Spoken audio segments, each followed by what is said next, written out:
Hi, this is a video about section 3.5, part of which is about displacement versus distance. Later on I'll give you the full title, but before we get into this too much, the purpose of this is for you to be watching this at about the same pace as your partner so that the two of you can have some conversations. Your first conversation is going to be about this Deerfield running track picture that we're looking at. This is before we had our bleachers. I want you two to talk about displacement and distance. What's the same? What's different about them? So pause the video, and after you have an answer, start it up again. Did you mention that displacement has direction while distance doesn't? And displacement is how far the runner would be from a starting point, while distance would be how far they traveled altogether. The next thing I want you to discuss with your partner is based off of the graph of y of t equals 2 root t.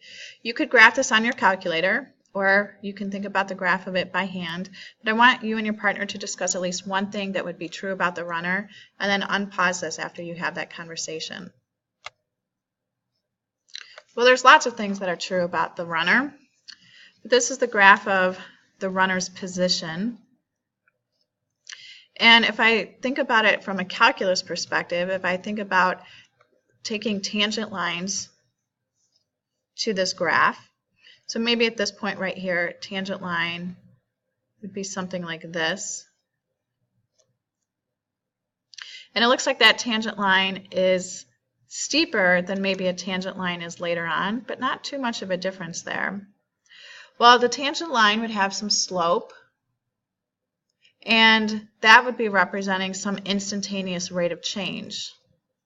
Did you and your partner happen to mention how velocity would be coming up here? Maybe you feel like I'm talking about physics. You should feel like these are things you've heard before in your physics class.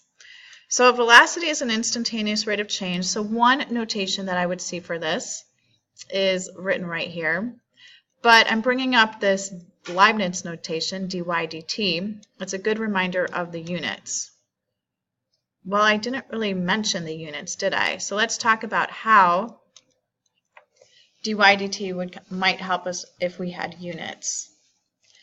So dy dt is not a fraction, but it sure feels like it acts like one. And the units maybe for y are feet, and maybe the units for t are seconds. So the units of my derivative would be feet per second. So maybe that helps convince you that the instantaneous rate of change of the position would actually be a velocity. One aspect of velocity that I want you to remember from physics is that velocity has direction. And because we're thinking about velocity feet per second, there's often a confusion with velocity and speed. Talk to your partner about what is the real relationship between velocity and speed. Pause this, unpause this when you're ready. Did you happen to mention this? Speed is always going to be positive. All right, so using the same function, I want you and your partner to answer these two questions. Make sure you hit pause. So did you get 1/2? Notice also my notation in here. And again, we haven't really specified the unit, so maybe this is 1/2 feet per second. And that second question wasn't about is the position increasing or decreasing. That second function was about is the runner's velocity increasing or decreasing. So what is it about this right here that I'm actually going to be concerned about? Do I need the actual value? Is something else more relevant? Talk about that with your partner. I really just care that the answer would be negative. So think about what this means. The second derivative is negative, which means the first derivative must have been decreasing. Okay, that came up before, came up last week. If a function is decreasing, its derivative is negative there. So who cares that I'm talking about the first derivative and its derivative?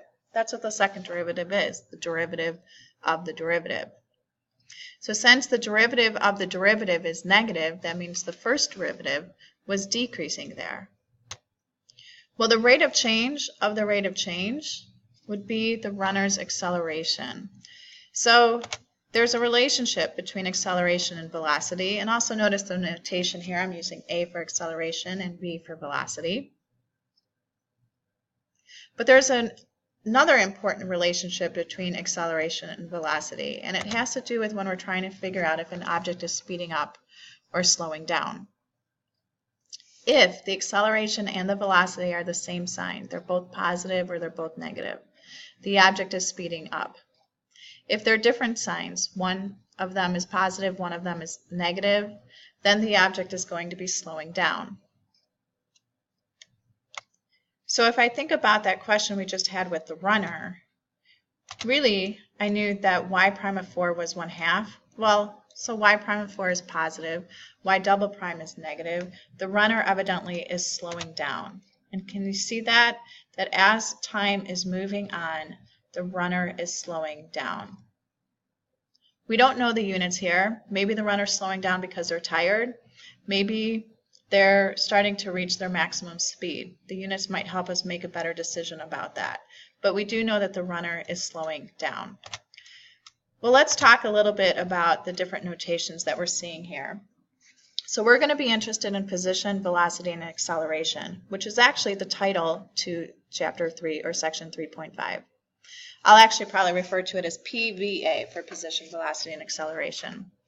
And I want to take these different notations we have down here and put them into their corresponding columns. Well, I'm going to start with the function f, and I would like to know what would the appropriate velocity and acceleration notation be with this. Well, we have a lot of different notations, and I would actually like you to think about this a little bit before I just tell you what the answers are. And so why don't you pause this and talk to your partner a little bit about some different options, and maybe the screen that I have when you come back will be correct. Make sure you pause this first. Good luck. Well, here's a few of them. Here's the f functions. Here's s of t. Maybe in physics you've seen this written as x of t. But these would be appropriate acceleration velocity notations with them. Also, we said the derivative of velocity is acceleration, so this one would be right here. And if I take the derivative of this one twice, so s, and then I take the derivative once and I take it again, this would be another appropriate notation to go with s of t. If I look at y, one appropriate notation to go with that, if time is our variable, would be dt on the bottom part of that there. And then notice the notation for the second derivative. Those little 2's, yes, they matter. We can talk about why they're in the location they are a little later on. This would be our second derivative notation. And this one, talk to your partner about where this one goes.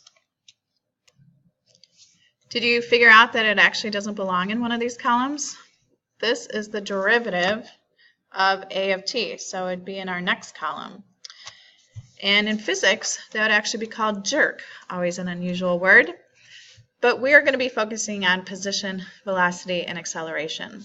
What I'd like you to do now is, with your partner, start working on day 7. Make sure you're checking those odds in the back of the book and see how you're doing. Good luck!